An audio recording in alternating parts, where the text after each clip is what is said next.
प्रिय छात्रों नमस्कार। इंडिया ऑनलाइन क्लास में एक बार फिर से आपका स्वागत है। आज हम कक्षा 10वीं के पार्ट 5 का प्रश्न वाली 5.1 का प्रश्न क्रमांक 4 हल करेंगे, जिसमें हमें दिया गया है कि निम्नलिखित समांतर श्रेणी है निम्नलिखित में कौन समांतर श्रेणी है। यदि कोई समांतर श्रेणी है तो इसका सार्वंतर ज्ञात कीजिए। अगर कोई समांतर श्रेणी है तो उसका हमें सार्वंतर ज्ञात करना है और उसके बाद जो है उनके 3 पद और लिखिए। तो इसका पहला सवाल जो हमने इससे पहले वीडियो में किया था, जिसकी लिंक हम डिस्क्रिप्शन में दे देंगे, और आज हम इसका दूसरा सवाल हल करेंगे।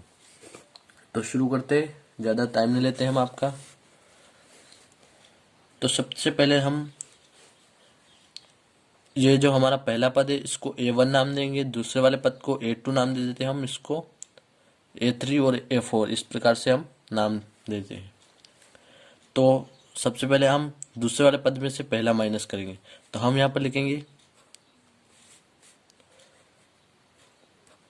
A2। जो दूसरा वाला पद है हमारा A2 है, माइनस करेंगे हम इसमें से A1 को जो हम इसमें से माइनस करेंगे। तो बराबर कर हम यहाँ पर लिखते हैं संख्या को।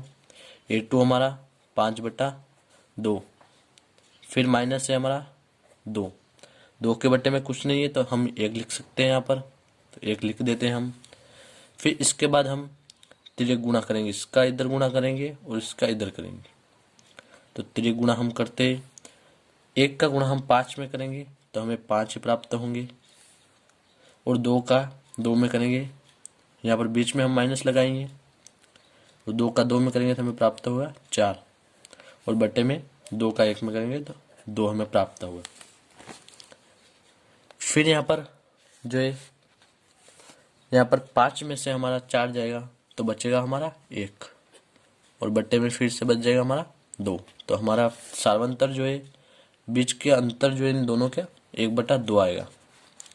फिर इसी प्रकार से हम A3 में से फिर A2 माइनस करेंगे, यानी तीसरे पद में से दूसरा वाला को माइनस करेंगे। यहाँ पर लिखते हैं हम फिर A3 माइनस A2 बराबर हमारा A3 क्या है, 3 है,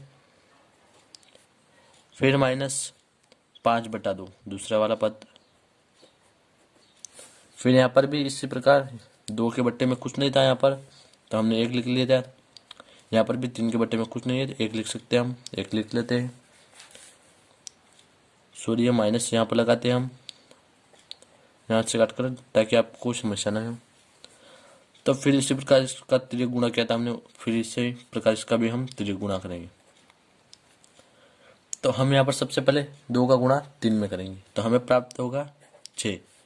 बीच में माइनस का चिन्ह हमेशा ऐसे ही लगा देते हैं। फिर 1 का गुणा 5 में करेंगे, फिर हमें 5 प्राप्त होगा, और नीचे 2 का 2 ही रहेगा हमारा, बराबर यहाँ पर 6 में से 5 जाएगा हमारा, तो फिर क्या बचेगा हमारा, 1 ही बचेगा।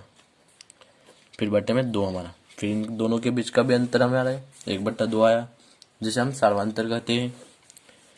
फिर A4 में से A3 माइनस करेंगे इसी प्रकार, यानी चौथे पद में से तीसरे पद को माइनस करेंगे हम। तो A4 माइनस A3 बराबर, यहाँ पर A4 है हमारा 7/2, और हमारा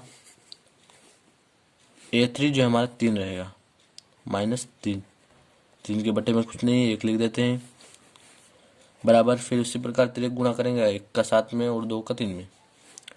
तो 1 का 7 में करेंगे तो हमारा 7 ही प्राप्त होगा हमें, फिर बीच में माइनस का चिन्ह लगा देते हैं। 2 का 3 में करेंगे तो हमें प्राप्त होगा 6, और बट्टे में हमारा 2 ही रहेगा, बराबर 7 में से 6 जाएंगे हमारे तो बचेगा वही 1 हमारा, फिर बट्टे में 2। तो हम देख सकते हैं तीनों स्थिति में जो हमारा बीच का अंतर जो तीनों में क्या आया है, 1/2 ही आया है, यानी सार्वंतर हमारा बराबर आया है तीनों का। तो मतलब यह हमारी क्या है, समांतर श्रेणी है। अगर सार्वंतर जो है हमारा बराबर नहीं आता तो यह हमारी समांतर श्रेणी नहीं होती। पहले सवाल में हमारा बराबर नहीं आया तो वो हमारी समांतर श्रेणी नहीं थी, यह हमारी समांतर श्रेणी है। तो अब इसके अगले 3 पद भी ज्ञात करेंगे हम, क्योंकि यह समांतर श्रेणी हमें प्रश्न में स्पष्ट कहा गया है कि समांतर श्रेणी है तो अगले 3 पद ज्ञात कीजिए। तो सबसे पहले हम यहाँ पर लिखते हैं, अतः दी गई श्रेणी जो है समांतर श्रेणी है। अतः दी गई श्रेणी समांतर श्रेणी है। और उसने बोला था कि इसका फिर समांतर श्रेणी है तो सार्वंतर लिखिए।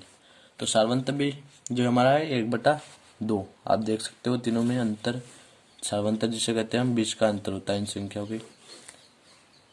तो सार्वंतर लिखेंगे हम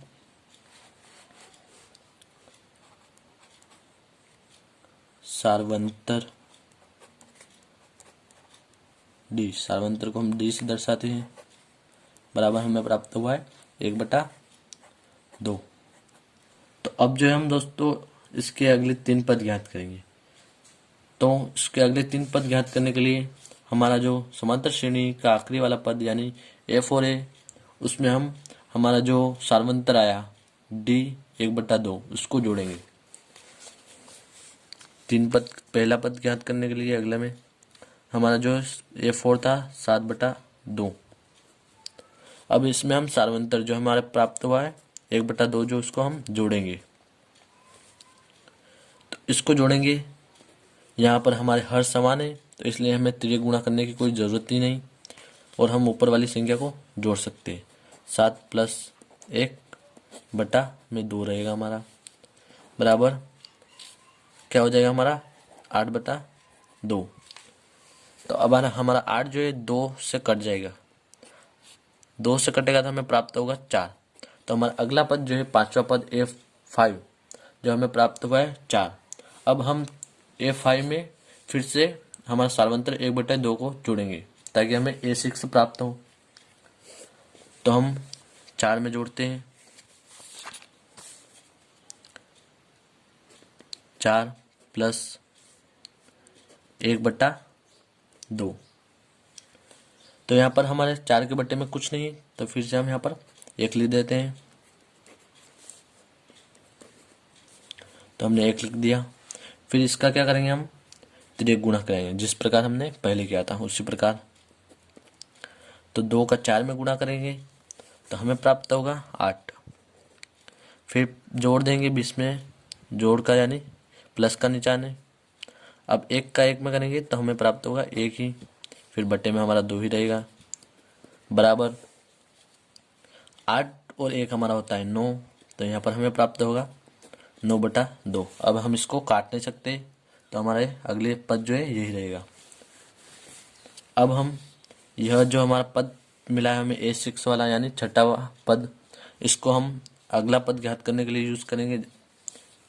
इसमें हम फिर से सार्वंतर यानी दो संख्याओं के बीच का जो है पद के बीच का अंतर 1/2 इसको फिर से जोड़ेंगे हम। तो 9/2 प्लस फिर 1/2 बराबर, इसमें भी हमें कुछ नहीं करना क्योंकि हर हमारे बराबर है इसलिए तिर्यक गुणा नहीं करेंगे, डायरेक्ट हम इसको जोड़ देंगे। 9 + 1 बटा फिर हमारा 2 का 2 ही, बराबर हमारा क्या हो जाएगा 10। 9 और 1 10/2। 2 से हम 10 को काट सकते हैं तो हमारा 2 से 10 कटेगा तो हमें प्राप्त होगा 5। तो हमें जो इस प्रकार से जो है क्या है, हमें अगले 3 पद भी प्राप्त हो गए। अगले 3 पद यानी हमारे पास 4 पद थे और 5वां 6ठा और 7वां पद है हमारा ये वाला। तो हम यहाँ पर लिखते हैं फिर से अगले 3 पद जो है